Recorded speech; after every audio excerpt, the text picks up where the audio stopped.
shadow on the moon at night, filling your face to the brim with goulet.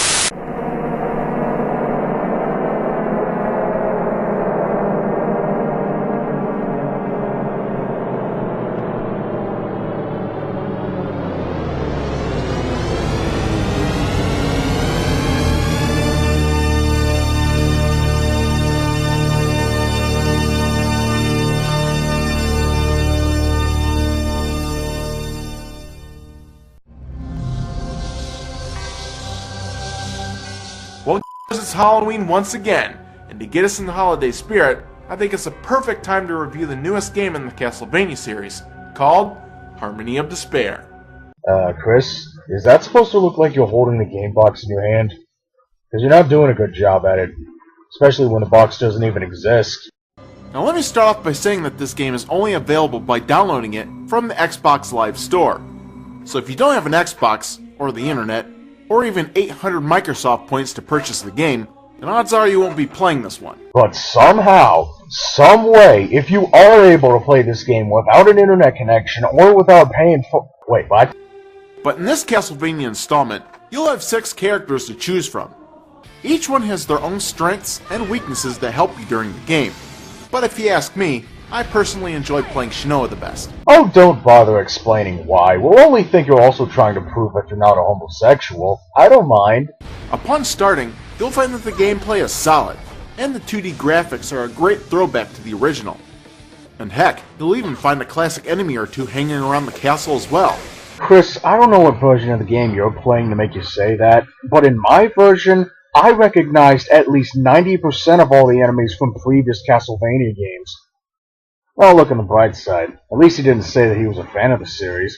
Don't jinx it. One of the nice new features I like about this game is that you can zoom the camera in and out, which either allows you to see only the room you're fighting in, or the entire castle, which allows you to figure out where you want to go next.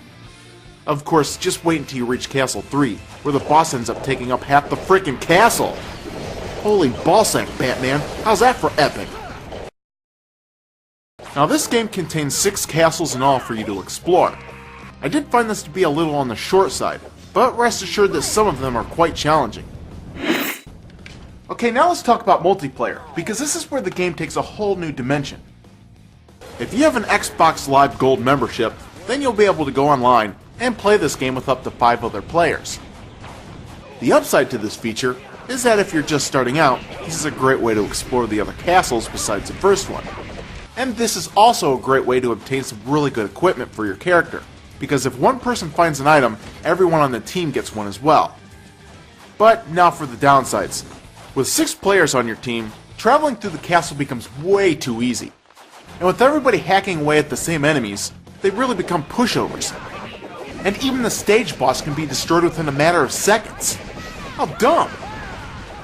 And in just about every single game I played online, almost all the other people I played with had their characters completely leveled up.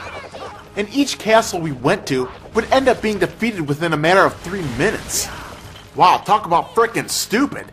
They couldn't make these stages a little bit harder with more people playing? So before I can give this promising feature some praise, it really needs to be fine-tuned. Now there is one other thing that's puzzling me about this game. When I interviewed the Konami rep at E3, he told me that there would be hidden characters to unlock. Now after playing this game, and talking to a few other people who've played this game, I found out there are actually no unlockable characters even in this game. So I was pretty much lied to. And how disappointing, because there is actually one person I was hoping to play this game as, and that person is Simon Belmont. You know, it makes me very angry that all these new Castlevania games don't feature the original character from the original Castlevania. Simon Belmont was a huge icon during the days of the NES, and yet with each new Castlevania release, Konami fails to put this guy front and center in a new game. Yeah, the hell with Dawn of Sorrow. Screw Lords of Shadow. Forget Order of Ecclesia. Symphony of the Night is for pussies. If a Castlevania game doesn't have Simon Belmont in it, it automatically sucks. How the fuck does that work again? If Nintendo can bring back classic games like Kid Icarus and Donkey Kong, you can easily bring back Simon Belmont. But since Simon and the map based off the original NES game are now for download, this rant can now be rendered completely pointless.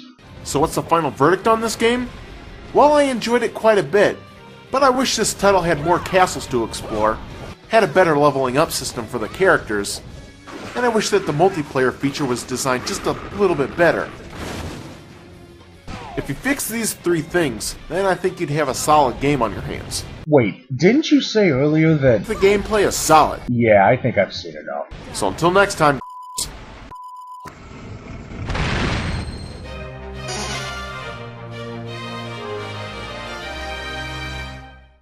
gold membership.